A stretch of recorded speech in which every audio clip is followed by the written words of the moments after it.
Is up, boys and girls, ladies and gentlemen, day traders, closet swing traders. Hope you guys are doing absolutely fantastic.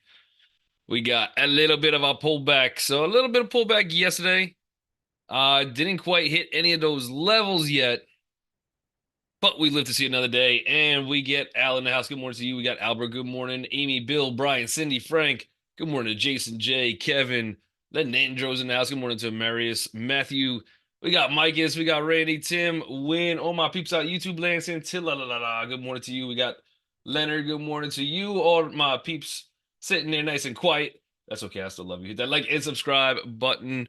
And yeah, a little bit of a pullback. We could get continuation on this one, I think. It is a tiny little gap down, but we didn't really complete the mission in terms of a full retest gap, even though some names were getting clobbered a little bit more than others.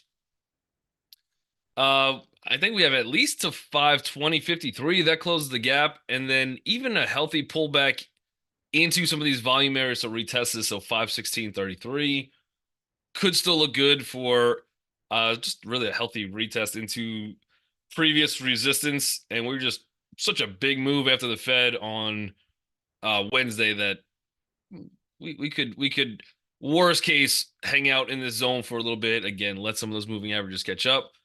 But we're still bullish. I don't know if enough profit taking has come. And by the time we get back down to 516.33, if we do, I think that would be the appropriate spot.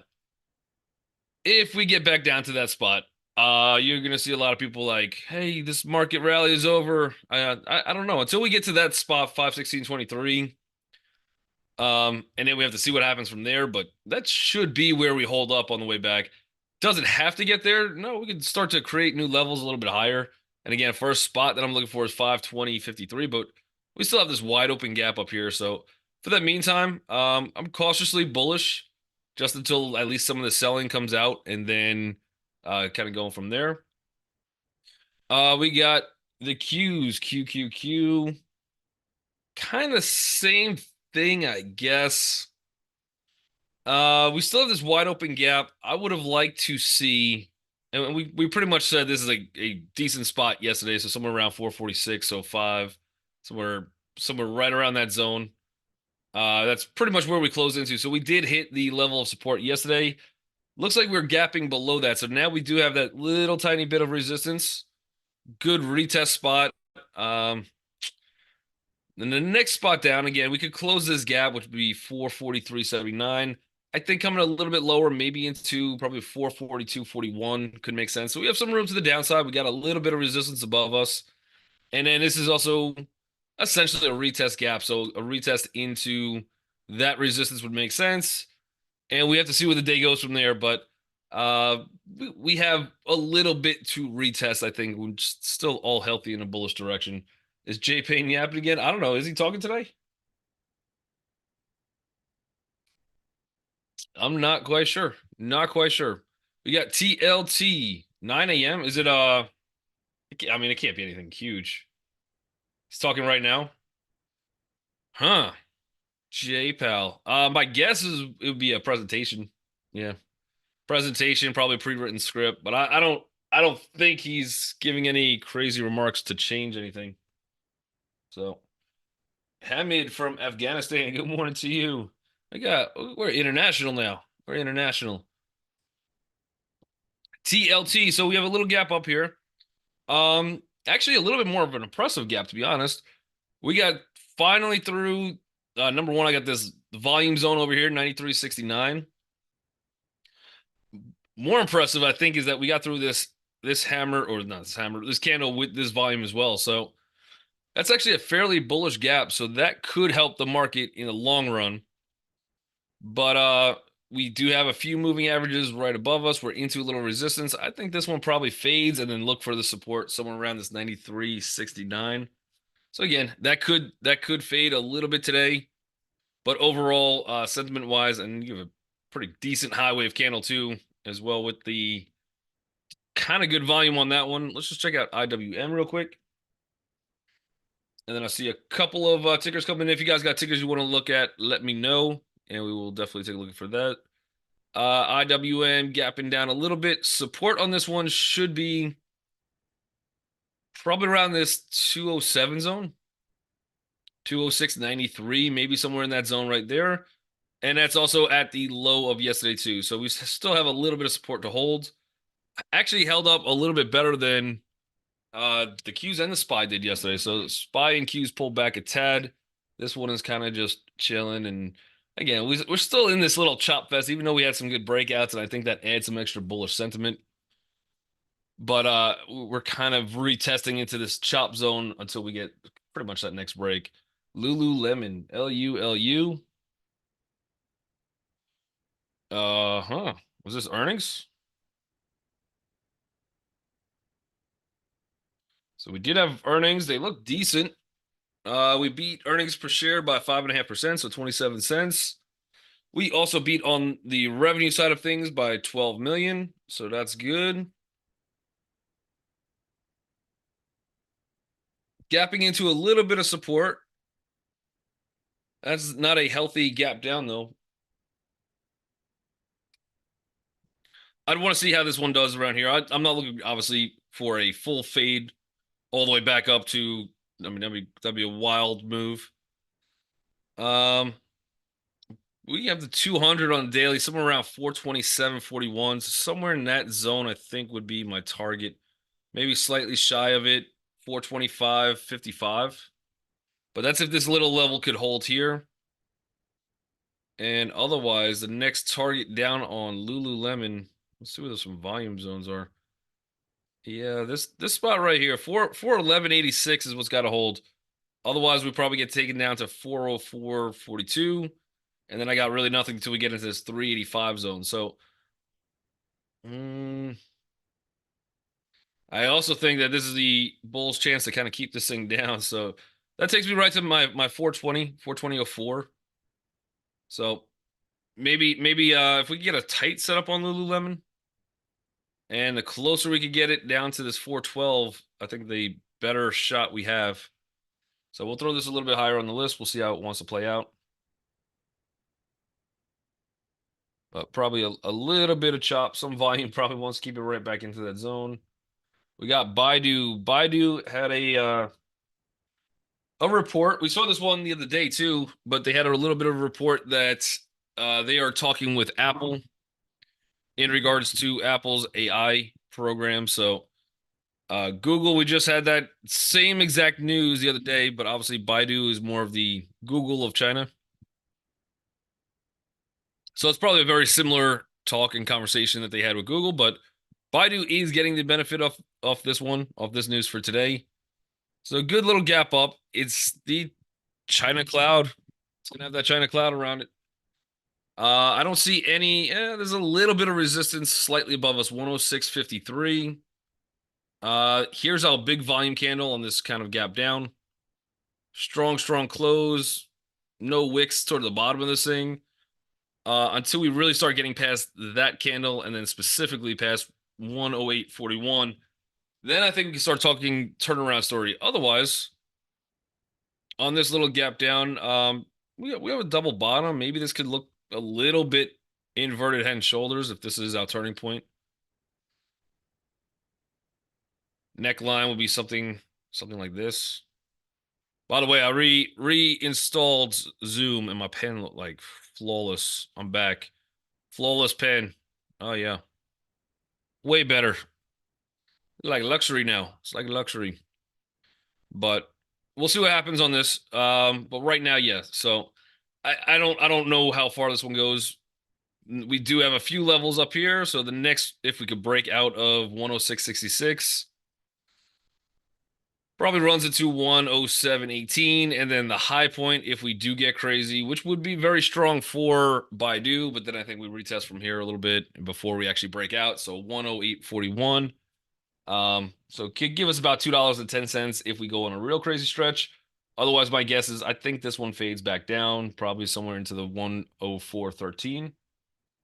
We got coin and we got PANW. Let's take a look at Bitcoin first. What does the biddy do today? Still consolidating, chopping sideways. Support, but it is down a little bit, but support on this one 63,176. And then we'll have to see where that wants to hold. But we have a little bit more room down on Bitcoin. Coin had a pretty good day. Gave most of it back yesterday. We do have a blow off top now. Also, a little bit of a bull trap from yesterday. Uh, Coin is at support, a pretty big one. I'm definitely moving Coin higher on the list to see if this one wants to fade down to the short side. To the short side, we got room down to 239. We'll just call it 240. Still gives us about $16. But going to the short side looks decent to me. If we could give up probably right where we're at now, 256.43. So we got about 10 cents to go. And if that starts to fade, I think we have a lot of room on this one. Not a lot holding us back. So coin to the short side, and we did take a look at Bitcoin. It looks like that has a little bit more room to fall back as well. So let's see if that wants to do it. PANW, yeah, had a decent breakout day yesterday. Still got, I do have some calls on this.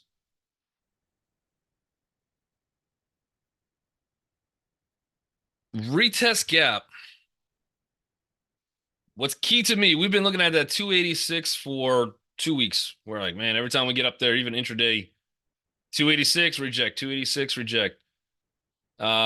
We got up there once here and we did not hold. What's impressive about this one, so this one, first of all, is a little retest gap.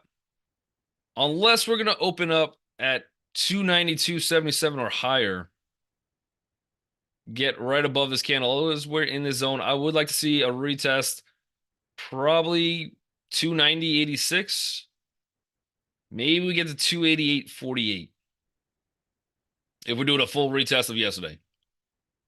But I would like to see this one pull back a little bit. We'll see how that goes. Otherwise, the target on this one is 299.68. So we have a decent amount of room. We will have some of these moving averages coming into play, but not on the volume scale of things. So I'm not totally against going long, seeing if we get through some of those moving averages on the daily. We probably get a little pullback, I would assume. 294.20, and then we get a little pullback 296.58. But otherwise, that looks decent. I would like to see this thing drop first at open. Got to go higher on the list though, and then we'll see what the news is on this one. I know after hours it was kind of continuing up a little bit. Why is Palo Alto up 7.7% since last earnings? Oh yeah, last earnings was here. That's crazy. There's a good retest spot on it. So we had good volume here. We finally got the break 2 days later. All of this is kind of just retesting that. So if you missed that first one, this is your shot to get in right on that retest. And we'll see. We'll see if now we have some good support. We still got the 200 a little bit lower, but even for a swing trade basis perspective, I mean, that was just all this really pull back and double bottom at support of this candle with that crazy volume. So not bad all in all. We'll watch that one for potential long. Again, give me like a red high wave, something out of the gate. Kevin Stone's got the YouTube link for Jerome Powell. Falling asleep after 30 seconds. That was a solid. You gave it a shot, though. You gave it a shot. Banks, secure. I'll save you guys a lot of time. Banks are safe, secure, except for some, but most are safe and secure. Economy's good. 2% target. Nike is reporting earnings last night. They did beat by 29 cents earnings per share, but so 22.5 cents or 0.225. They did come in with a revenue beat of 149.459 million. This is not a great gap down for them. Is it guidance? Yeah, we should probably look at FedEx too. Miguel says, so how does a drop happen when they beat earnings and are more than 2 times bigger than the last report? A few things could happen. And this is I know I don't think you're talking about Nike. I think another company. I forget which one you're talking about. But if you see there's a few ways that this could happen, right? Number one is just because a stock price is listed at a stock price doesn't mean the company is valued there, right? The stock market goes like this, it goes like this, it goes like this. Just because we're sitting at $1,000 a share on something doesn't mean that the company is actually worth $1,000 per share. There could be momentum built into the stock. There could be hopium built into the stock of like everybody's just positive nonstop. You get FOMO kicking in.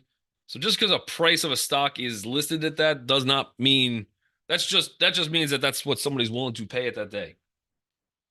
Right? So if you have a good run up into earnings, even if the earnings are good and the company has grown, even since the last earnings report, whatever price that was listed at, it doesn't mean that that company was even valued there, right? It was just we had that earnings report. Yeah, the company doubled, but there was a lot of hopium involved in that.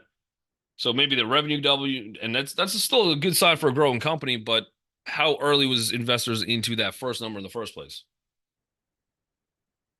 So now what happens is you get a big, massive move, and unless you're going to smash it out of the park, and Nvidia has been doing that for a while, so something like Nvidia has been kind of continuing to move up. But unless you're going to smash it, even if you beat and you're like, hey, we grew, there's going to be a point where people who are actually in the shares, so the shares are going to be different than the company. Those people are going to say, hey, yeah, we're growing, but I've also made a lot of money. And then how much more growth are we going to do from here? Right. So that's one thing. The other thing that could bring a company down, the numbers, the earnings per share, and the revenue side of things could be absolutely fantastic. But if they come out and go, yeah, but the next 12 months is going to be a little weak. All right. Well, especially if you're profitable, why not just lock in your gains at that point? You're saying that the company is going to be weak for the next 12 months. You know what? I'll lock some gains in, whether it's all shares or partial shares or whatever the case is, and partial shares will add up across the board. And then if the company doesn't do so well, great. I'll buy it back. I still like the company. They still look good, but I don't have to. I'm not committed to sit through a rough 12 months with them. So I'll lock my gains. I'll move on. Stock market's at all-time highs. There's other fish in the sea, and let's go fishing, right? So there's a lot that goes into why something could fall even after good earnings report. Uh, but let's see. We got Nike. So Nike is gapping down a little bit into some support. I'm interested. I'm interested in Nike around 94. It does look like if it does not hold the support, we could be coming down to $90.33. Let's see what the this dividend might be incorrect until the market opens. So right now you get a 1.47, and that was at $100. So that dividend has just gone up. We can get a better yield at least. Um, and I'm guessing again, earnings were pretty good, so I'm guessing forecast maybe slightly to the lower side. Otherwise, target for me, if and it does look like we're trying to break down. Target for me, and it's probably not today, but 89.51. I can see us getting into that spot. We do have all of that volume above us, so this would take us to even $90.66. There's not really a lot of liquidity in here. So Nike might continue to drop a little bit today. Let's get that one up there too. That's still a decent move. $4 move on Nike is pretty good. But yeah, give me a couple bad news stories, and then maybe I'll buy some Nike. We'll see. Yep, guys, this week they said the future U.S. sales will be weaker than anticipated. I feel like a lot of companies have been coming out and saying that. Jay says JD, JD.com, doing something a little bit different than the rest of the market.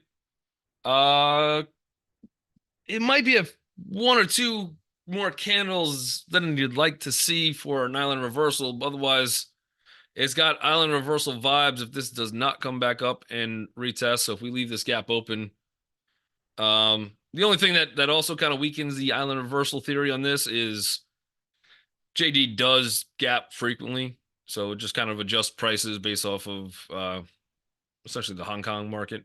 But we come down looking for support around 26.23.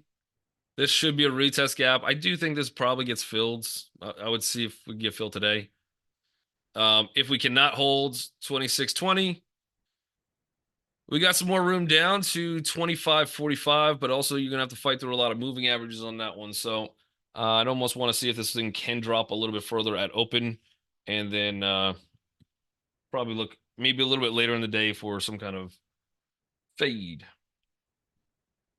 China week for Nike. Tesla's also down, I think, based on China. China cars. We got Mara. So yeah, lots of news out of China today. Um, little inside candle yesterday. We are at a little bit of support. I think this one probably we're holding on to a support. I think coin has the ability to drop. And again, we still had a little bit of support on coin. So we'll have to see if that one does break down. But uh I'd probably prefer to stick to coin today. Only because the support here on Mara is $20.61, and then below that is $19.60. So if we're going to actually get that fade, probably would stick with Coinbase. I don't know if I'd want to really go long on coin or go long on Mara. I'm trying to figure out if there's a path for me to want to get there. Potentially, if we're at $19.60, that might be a bounce spot. But even if I was to go along here at open, we still have some moving averages. We got yesterday's VPOC at 2203. So I don't know if it's going to give me enough range. Probably a little bit more to the chop side for more. Let's look at Tesla real quick. Tesla. Yeah, so reports from China that they had less car delivery, or they're slowing down manufacturing in China, basically based to less demand. So not a fantastic gap on this one. This is a little bit of a retest from yesterday, so we'll have to see what happens. Obviously, I had this 163.34 for a long time on my chart. At open, I think we're a little coin flip. So maybe some people are just sick and tired of of Tesla stock, to be honest. If you try to play bounces anywhere, you're probably starting to get this feeling of like, man, this stock is just not doing anything. And now you're gapping down. If you played that candle, this candle, you bought anything in those two, like, I can't win on this one. I just can't win. And maybe that causes a little sell and probably targets right into this 163.34. VPOC is a tad lower, so that's 162.84. It's about $1 lower. That being said, let's see if we can get support down here. To the higher side, targets would be 171.27 if you're going to try to play the fade. Maybe a stretch goal, you get up to this 172.98, but you're about 50-50 on each way, so flip a coin if you want to play it. And hopefully you get lucky, but I think that better trade is do nothing on Tesla, let it do its thing at open, and then probably play the reverse, whichever way it is. Is this news going to be enough to break down this 162 zone? If it is, and we go lower, the next spot is 156.28, and that's going to be a Hail Mary type setup to see if we could kind of break down a little bit to the 125 zone. We'll see. Whenever it gives up on Tesla, it will launch. Yeah, just a dedicated cult. You're still going to see the lower it comes, the more interest is going to drive from people. So it's not the easiest path down, but it's got that move. FedEx is up 30. Yep. So FedEx, I think, did a $5 billion buyback program. So that's huge. I think they also put out that they are in talks with United States Postal Service. And I think it was for the air portion of it. I'm not 100% sure. But pretty decent earnings, pretty good pretty strong buyback, I would say. 5 billion is a large amount. So that's going to rock them up. They still have some room to go, although you're getting into I don't know where this starts to fade, but 192.82, and then you have 297. I do like the fact that we're above those previous pivots.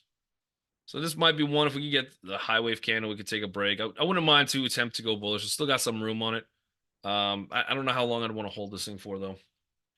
But we've not only closed this gap where I think a lot of people were probably targeting, right? If you're like, hey, cool, we broke out of the neckline. I'm gonna hold to hit this. You do have people that are just way over what they thought they could make on this trade. UPS is a sympathy play. Yeah, potentially, yeah. UPS. Kind of the same deal though, and you got the 200 coming in.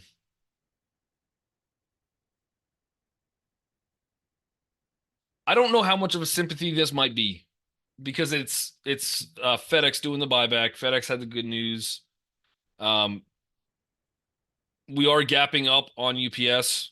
We've got some resistance. I think it's going to be easier for FedEx to get through that resistance just because they're the ones with the good news on this one, as opposed to an industry as a whole.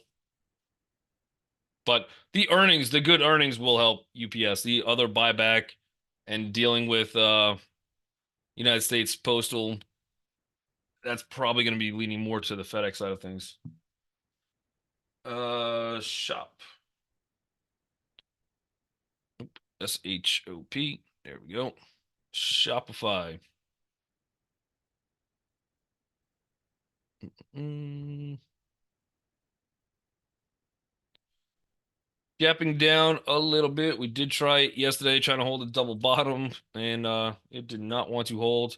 We're starting to get into a little support down here. Right where we're opening, maybe a tad lower, somewhere into the 78.63, and then the probably 77.96 should be a strong support on this one. So somewhere around there, a little bit lower, and then we have some moving averages starting to come in. I still like this weekly breakout. So that was a really good breakout candle. So I'd give it a shot and then see if we start breaking down this hammer. So anywhere under like this 175 zone. So you got about $3 more. And I think anybody now who got into this trade, even the break of yesterday's or 2 days ago candle, starts to weaken this case up a little bit. But so far, still just kind of retesting, and now we're into the value area. So we'll see if we get some kind of move off that. Let's see. Hammond says indicators, which is simple and accurate to use. I think all indicators are pretty much trash. It depends on how you use them. The only thing that really moves the market is volume and price. Where people get in, where people get out, where people's emotions kick in. But otherwise, using some of the EMAs are decent. You could use RSI for sentiment as well. But a lot of the indicators, they're all based on past information. They don't really tell you where the stock is going to go.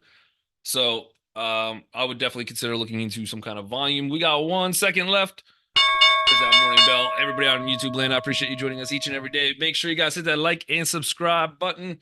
Otherwise, you guys are incredible, and I'll catch all you guys.